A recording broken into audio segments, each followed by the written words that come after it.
BGMI के new update के बाद गेम के ग्राफिक्स सेटिंग में काफी कुछ चीजें चेंज हुआ है, मतलब कुछ न्यू चीजें ऐड हुआ है। तो इस वीडियो में हम यही चीज देखेंगे एंड आपको बताएंगे कौन सा ग्राफिक सेटिंग आपके लिए सबसे बेस्ट है, चाहे आपके पास कोई भी डिवाइस हो 20 FPS से लेके 120 FPS तक। तो लाइक ठोकना बिल्कुल ना भूले, हम वीडियो को स्टार्ट करते हैं। तो हमारे गेम में बेसिकली 3 टाइप के ग्राफिक सेटिंग होते हैं, combat, lobby and home. And इसके बगल में एक और ऑप्शन आपको देखने को मिलेगा, एफिशिएंसी। तो इसके बारे में भी हम बात करेंगे और ये सेटिंग कितना इंपॉर्टेंट है ये चीज भी मैं आपको बताऊंगा। तो ये जो तीनों ऑप्शन है, इन तीनों ऑप्शन का अलग अलग सेटिंग्स होता है। इनको आप अलग अलग से अपने हिसाब से सेट कर सकते हो कि आपको गेम में कैसा ग्राफिक्स चाहिए, आपको लॉबी में कैसा ग्राफिक्स चाहिए, आपको होम मोड में कैसा ग्राफिक्स चाहिए। तो जो सबसे पहला सेटिंग BGMI वालों ने ऐड किया है वो है ग्राफिक्स प्रेफरेंस। इसमें कुछ ऑप्शंस आपको मिलेंगे जैसे कि better graphics, balance, better frame rate, उसके बाद एक आता है कस्टमाइज। अब सबसे पहला आता है बेटर ग्राफिक्स। अगर भाई आप इसको सिलेक्ट करते हो, उससे जो आपका कॉम्बैट है, आप कॉम्बैट में क्या क्या आता है जैसे कि सारे मैप्स आ जाएंगे, उसके बाद आ जाएगा आपका ट्रेनिंग ग्राउंड, आ जाएगा आपका TDM का मैप, आ जाएगा आपका चेयर पार्क। तो उन सब में आपका ग्राफिक्स रहेगा HD और फ्रेम रेट रहेगा एक्सट्रीम। और लॉबी में आपको मिलेगा ग्राफिक्स HD और फ्रेम रेट हाई। ऐसे करके यहाँ पे जितने भी ऑप्शन है इनमें अलग अलग सेटिंग होता है जो कि गेम आपको खुद प्रोवाइड करता है और इनको आप चेंज नहीं कर सकते। इसीलिए आपको यहाँ पे चूज करना है लास्ट वाला, मतलब कस्टमाइज। अब इसको सिलेक्ट करने के बाद ही आपके सामने आ जाएगा सबसे पहला सेटिंग जो कि है ग्राफिक्स का सेटिंग। वैसे ग्राफिक्स में तो आपको यहाँ पे काफी सारे ऑप्शन मिल जाएंगे, स्मूथ, बैलेंस, HD, HDR, लेकिन आपको हमेशा चूज करना है स्मूथ। लेकिन अगर आप कभी भी वीडियो रिकॉर्डिंग करते हो किसी भी सोशल मीडिया प्लेटफॉर्म पे डालने के लिए, तब आप यहाँ पे HDR या फिर अल्ट्रा HDR पे रिकॉर्डिंग कर सकते हो। एंड फिर आपको आ जाना है फ्रेम रेट पे। अब देखो ये जो मेरा डिवाइस है इसमें सपोर्ट करता है 60 FPS, जिसकी वजह से इसमें एक्सट्रीम तक ही मैं फ्रेम रेट को सेट कर सकता हूँ। अब मानो कि आपके डिवाइस में भी 60 FPS सपोर्ट करता है, तो क्या 60 FPS सपोर्ट करने के बावजूद भी आप 40 FPS पे खेलना चाहोगे?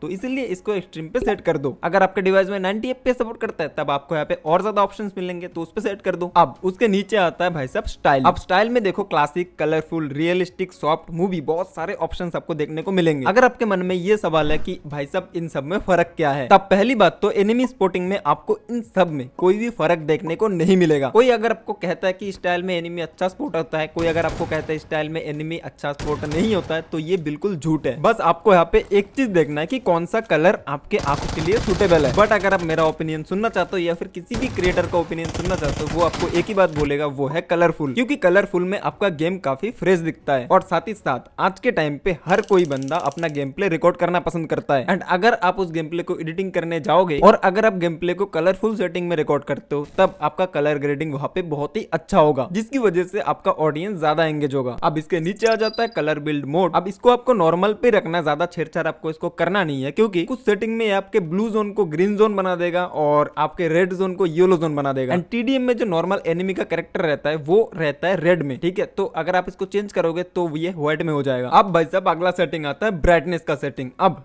ये जो ब्राइटनेस का सेटिंग है इसको मैं हमेशा 0 पे खेलता हूँ। क्यों? अब इसका एक सीक्रेट मैं आपको बताता हूँ। अब आप लोगों को पता है कि मैं वीडियोस वगैरह बनाता हूँ, तो इसके लिए कलर ग्रेडिंग वगैरह करना पड़ता है वीडियो में, जिसके लिए 0 ब्राइटनेस सबसे बेस्ट है। बट अगर आप वीडियो वगैरह रिकॉर्डिंग नहीं करते हो, बस आप गेम खेलते हो, तब इसको आप 50% पे लेके रख सकते हो, लेकिन फुल कभी भी मत करना। या फिर चाहो तो आप इसको 0 पे रख के आपका जो फोन का ब्राइटनेस है उसको ज्यादा करके खेलो, वो भी आपके लिए अच्छा होगा। अब आ जाएंगे भाई हम सीधा लॉबी की सेटिंग में। तो लॉबी का जो ग्राफिक सेटिंग है उसको स्मूथ रखो, उसके बाद जो फ्रेम रेट है उसको आप एक्सट्रीम रख सकते हो, या फिर अगर आपका लो एंड डिवाइस है, बहुत लो एंड डिवाइस है, तब उसको आप पावर सेविंग मोड पे रख सकते हो, क्योंकि लॉबी में जरूरत नहीं होती कुछ ग्राफिक्स वगैरह की। और इसको अगर आप पावर सेविंग पे रखते हो तब आपका बैटरी बहुत देर तक जाएगा, जिसकी वजह से आप बहुत देर तक गेम खेल सकते हो। और यहाँ पे स्टाइल भी आपको कलरफुली रखना है। और अब भाई हम जाएंगे इफिशिएंसी की सेटिंग के ऊपर, जहां पे सबसे पहला सेटिंग आता है एंटी अलाइजिंग। अब भाई आपके सामने यहाँ पे दो क्लिप चल रही है, जहां पे एक क्लिप में एंटी अलाइजिंग मैंने 4x कर रखा है और राइट वाले क्लिप में मैंने एंटी अलाइजिंग को ऑफ करके रखा है। बट भाई जहां पे एंटी अलाइजिंग ऑफ है वहां पे आप देख सकते हो कि जितने भी सारे ऑब्जेक्ट है, छोटे छोटे या फिर दूर के ऑब्जेक्ट, उनका जो साइड है या फिर जो एज है